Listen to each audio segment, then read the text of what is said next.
राधा रानी श्री कृष्ण की ही अंगकांती। श्रीमती राधा रानी श्री कृष्ण के प्रेम में जब अश्रु बहाती हैं तो नदियां बह जाती हैं और उनकी विरह की अग्नि से सारी नदियां सूख जाती हैं। राधा रानी के तत्व का विस्तार कर पाना भी बहुत सारे भक्तों के लिए कठिन है। यूं तो राधा रानी और कृष्ण के बीच असीम प्रेम था, परंतु उनके बीच की नोकझोंक भी भक्तों को बहुत आनंदित करती है। तो आइए देखते हैं कान्हा और राधा की एक लीला ऐसी ही। एक दिन श्री कृष्ण अपने मित्रों से वार्तालाप कर रहे थे। मुझे माखन खाने की इच्छा हो रही है। तुमने सही कहा, मुझे भी इच्छा हो रही है।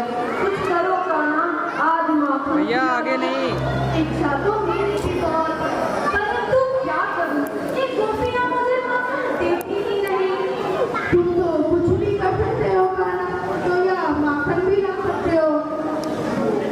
हो गया माखन का प्रबंध। कैसे? वह देखो, राधा माखन से बड़ी मटकी लेकर आ रही है। उसके बाद ललिता की शाखा भी है। क्या वे तुम्हें माखन देगी? नहीं देगी तो क्या हुआ, मेरे पास भी उपाय है। क्या उपाय है? ठीक है कृष्ण। ओ राधे, क्या क्या ले जा रही हो? अरे मेरी बात तो सुनो। क्या बात है? मुझे लगता है कि तुम सब बहुत थक गई हो। लाओ, मैं तुम्हारी इस माखन की मटकी को तुम्हारे घर पहुंचा देता हूँ, वरना कहीं तुम सब मूर्छित हो गई तो क्या होगा? अरे ओ राधे, तुम कहाँ इस तरीके की बातों में आ रही? ये तो हमें ऐसे ही फंसा रहा है। सही कहती हो विशाखा। कान्हा, तुम झूठ बोल रहे हो। तुम हमारी मटकियां चुराकर माखन खाना चाहते हो। अच्छा, भला मैं क्यों तुम्हारा माखन खाऊं? क्या मेरी मैया के पास माखन नहीं है? जाओ तुम सब, मुझे तुम्हारी मदद करनी ही नहीं है। कान्हा, नाराज मत हो, परंतु हम अपनी मटकियां लेकर स्वयं ही चले जाएंगे।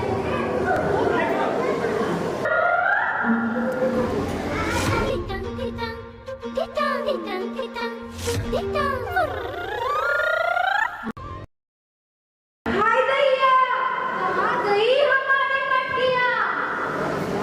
कहाँ गई हमारी मटकियां?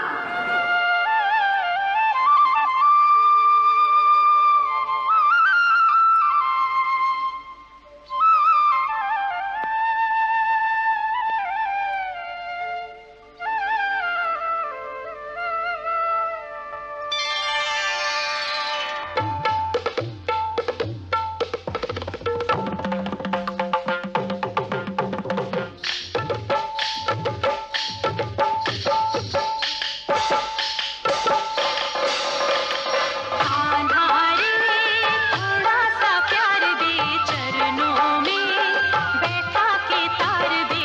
ओ गोरी घूंघट उघार दे, प्रेम की भिक्षा झोली में डाल दे।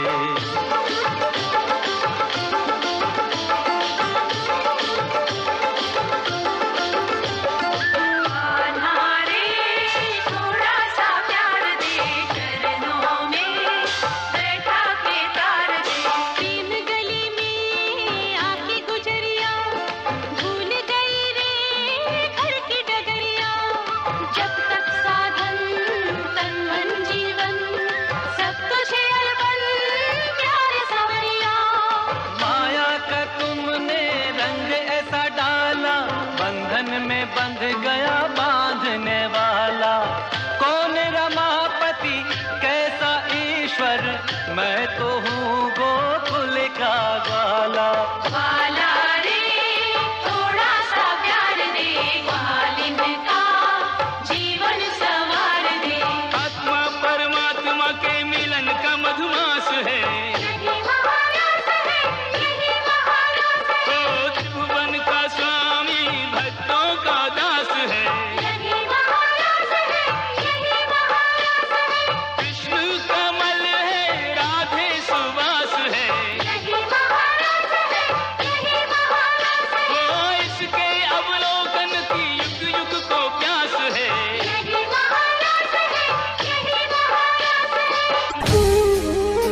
प्रसाद का ही सेवन किया करते थे, परंतु श्री कृष्ण के इतने समीप रहने पर भी उनमें थोड़ा घमंड उत्पन्न होने लगा।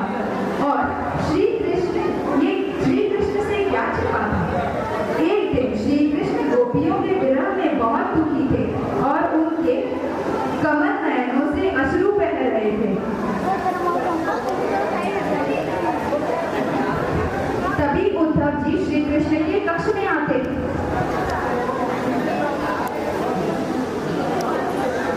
हे मधुसूदन, तुम इतने दुखी क्यों प्रतीत होते हो? तीनों लोगों का स्वामी आज इतना दुखी क्यों है? तुम तो सर्वशक्तिमान हो, भला तुम्हारे अश्रु की धारा को यह पृथ्वी कैसे सहन कर पाएगी? उद्धव दादा, आप तो सर्वज्ञानी हैं, आपके पास दिव्य दृष्टि है, अब आपसे ज्ञानी छिपा है। दादा जी, इतने वर्ष बीत गए, मुझे यशोदा माया की लाडली, गोपियों का प्रेम, वृंदावन की गौ माता, यमुना का तट, इन सभी की यादें बहुत सताती हैं। अब आप ही बताइए भैया, मैं क्या करूं? कृष्ण, तुम तो मुझे मूर्ख बनाकर मानो मेरी परीक्षा लेना चाह रहे हो। तुम तो स्वयं परमेश्वर हो, भला तुम्हें कैसा हो?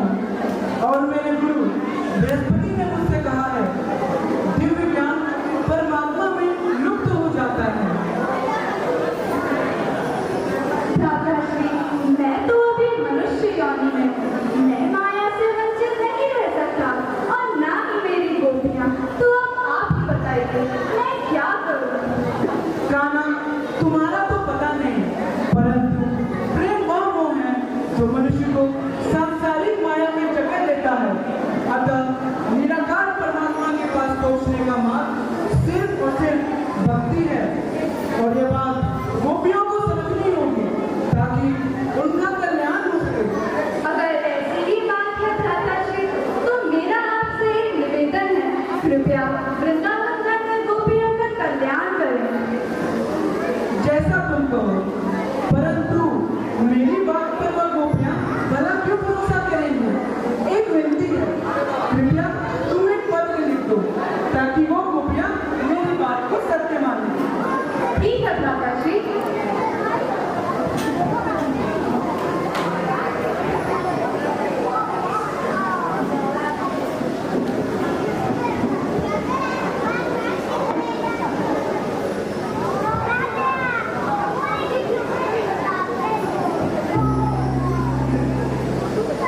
या लीजिए, अब आप वृंदावन के लिए प्रस्थान कीजिए। आपकी यात्रा मंगलमय हो। अच्छा, मैं चलता हूँ। श्री कृष्ण भलीभांति जानते थे कि उद्धव जी में घमंड उत्पन्न हो गया है, लेकिन श्री कृष्ण तो अपने प्रिय भक्तों का घमंड भी कर लेते हैं और इसी कारणवश श्री कृष्ण ने उद्धव को वृंदावन भेजा। श्री कृष्ण कहकर गए थे कि वे वृंदावन अवश्य लौटेंगे और आज भी सुबह से गोपियां श्री कृष्ण के आने के उल्लास में उनके पसंदीदा पकवान बनाती हैं, उन्हें प्रसन्न करने हेतु ढेरों तैयारियां करती हैं और शाम तक श्याम नहीं आए तो फूट फूट कर रोने लगती हैं। ऐसे ही बहुत वर्ष बीत गए, लेकिन गोपियों का अनन्य प्रेम था। वे श्री कृष्ण का इंतजार करती ही रहती थी। इधर उद्धव जी दूर से बिल्कुल कृष्ण की तरह ही दिखते थे, परंतु जब गोपियां उनके पास गई तो उन्हें बोध हुआ कि वे माधव नहीं उद्धव हैं। उद्धव जी कृष्ण का संदेश लाए हैं। यह गोपियों को आभास हो जाता है। सारी उद्धव जी को घेर लेती है।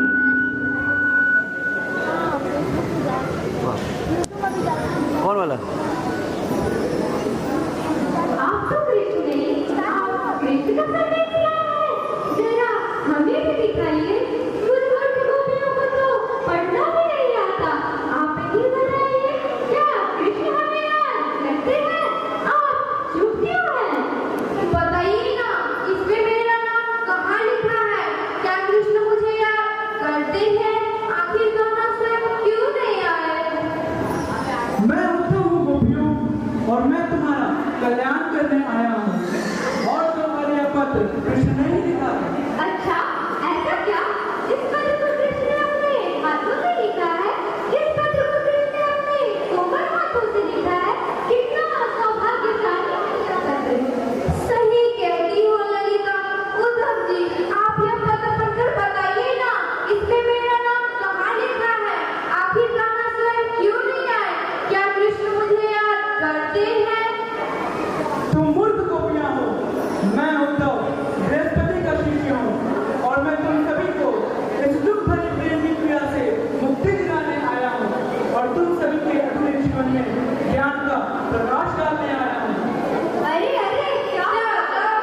एक गोपी अपने ही धुन में थी और वहाँ एक भंवरे से बात कर रही थी। वहाँ और कोई नहीं, ब्रज की लाडली श्रीमती राधा रानी थी। उद्धव जी पीछे से राधा रानी को छुप छुप कर देख रहे थे।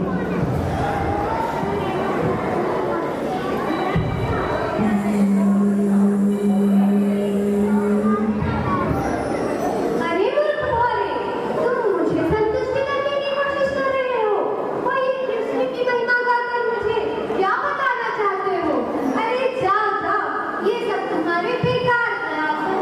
हम सारी गोपियां तो अपनी सारी धन संपत्ति से वंचित हैं।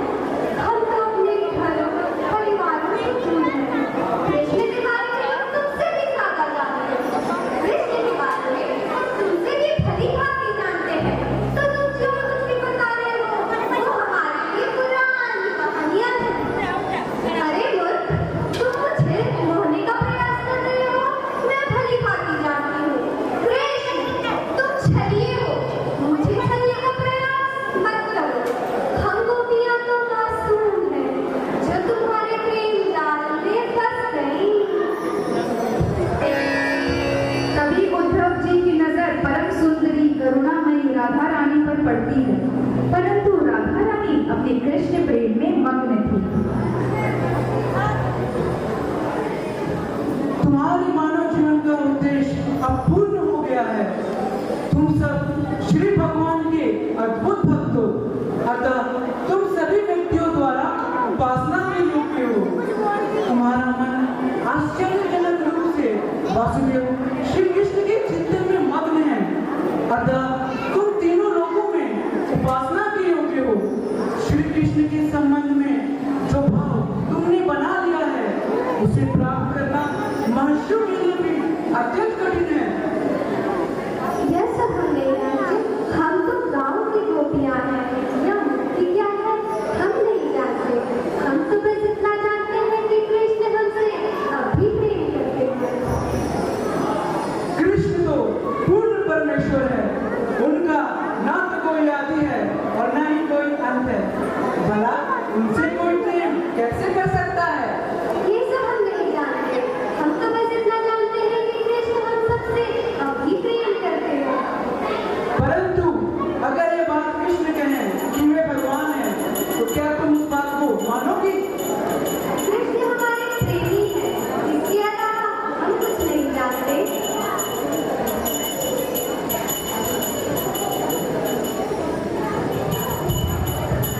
उद्धव जी अपनी पराजय स्वीकार कर लेते हैं और गोपियों का प्रेम देखकर वह इस दिव्य प्रेम की परिभाषा समझ जाते हैं। श्री चैतन्य महाप्रभु ने कहा था कि गोपियों जैसा प्रेम कृष्ण से और कोई भी नहीं कर सकता। माधुर्य रस में डूबी हुई गोपियां और उनमें श्रेष्ठ राधा रानी का प्रेम कृष्ण के सर्वप्रथम अधिकार का भागी है। महाभारत के युद्ध के कुछ वर्ष पश्चात कृष्ण और राधा कुरुक्षेत्र में भ्रमण करते हुए मिलते हैं। विचलित से कृष्ण, प्रसन्नचित सी राधा। कृष्ण सब पकाए, राधा मुस्कुराए।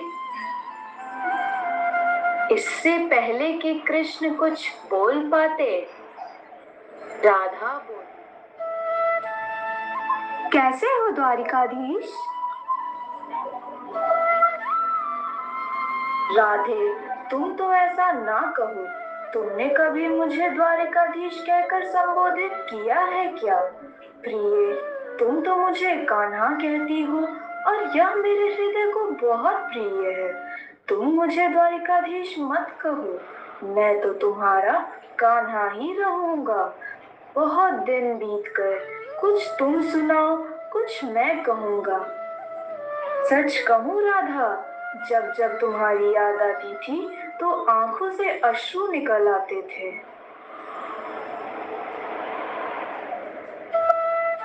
मेरे साथ ऐसा कुछ नहीं हुआ, न तुम्हारी याद आई और ना ही अश्रु आए, क्योंकि हम तुम्हें भूले ही कहाँ थे, जो तुम याद आते। इन आंखों में तो सदा ही तुम थे, कहीं आंखों से तुम निकल ना जाओ, इसलिए रोते भी नहीं थे।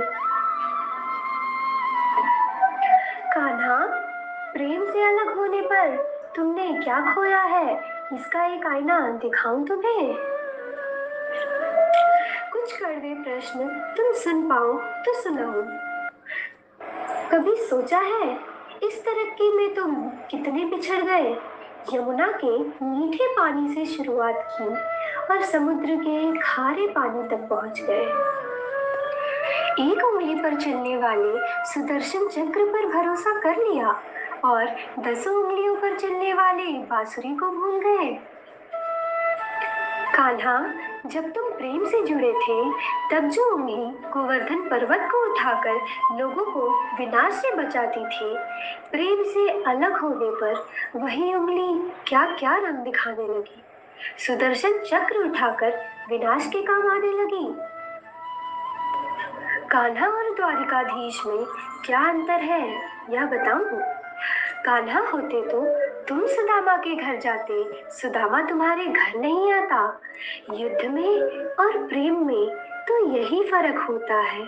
युद्ध में लोग मिटाकर जीतते हैं और प्रेम में आप मिटकर जीतते हैं। प्रेम में डूबा हुआ इंसान दुखी तो रह सकता है, परंतु किसी को दुखी नहीं कर सकता। कान्हा, आप तो कई कलाओं के स्वामी हो, स्वप्न दूर दृष्टा हो, गीता जैसे ग्रंथ के दाता हो, पर आपने यह क्या निर्णय ले लिया। आपने अपनी पूरी सेना को कौरवों को सौंप दी और अपने आप को पांडवों के साथ कर लिया। सेना तो आपकी प्रजा थी, राजा तो पालक होता है, उनका रक्षक होता है। आप जैसा महाज्ञानी उस रथ को चला रहा था जिस पर बैठा अर्जुन आपकी प्रजा को ही मार रहा था। अपनी प्रजा को मरते देख आपके अंदर की करुणा नहीं जागी, क्योंकि आप प्रेम से शून्य हो चुके थे। आज भी धरती पर जाकर देखो, आपकी द्वारिकाधीश वाली छवि को ढूंढते रह जाओगे। हर जगह, हर मंदिर में मेरे ही साथ खड़े नजर आओगे। मैं जानती हूँ कान्हा, लोग गीता के ज्ञान की बात करते हैं, उसके महत्व की बात करते हैं, पर धरती के लोग युद्ध वाले द्वारिकाधीश पर नहीं, प्रेम वाले कान्हा पर भरोसा करते हैं। गीता में मेरा दूर दूर तक नाम नहीं है, पर आज भी लोग उसके समापन में राधे राधे कहते हैं। राधे राधे।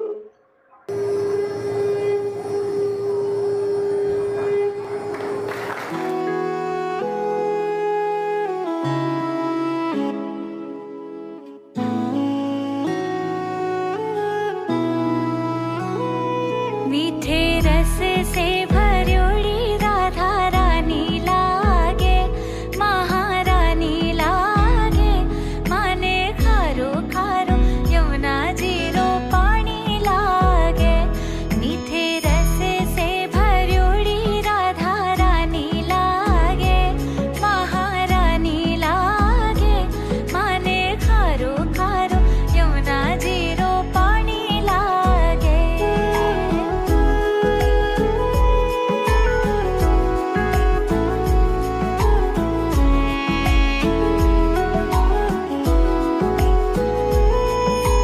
यमुना मैया कारी कारी, राधा गोरी गोरी। वृंदावन में धूम मचावे बरसा नेरी छोरी। यमुना मैया कारी कारी, राधा गोरी गोरी। हाँ, वृंदावन में धूम मचावे बरसा नेरी छोरी। ब्रिज धाम राधा जू की रजधानी लागे, रजधानी लागे। माने खारो खारो यमुना जीरो पानी लागे। हो माने खारो खारो यमुना जीरो पानी लागे।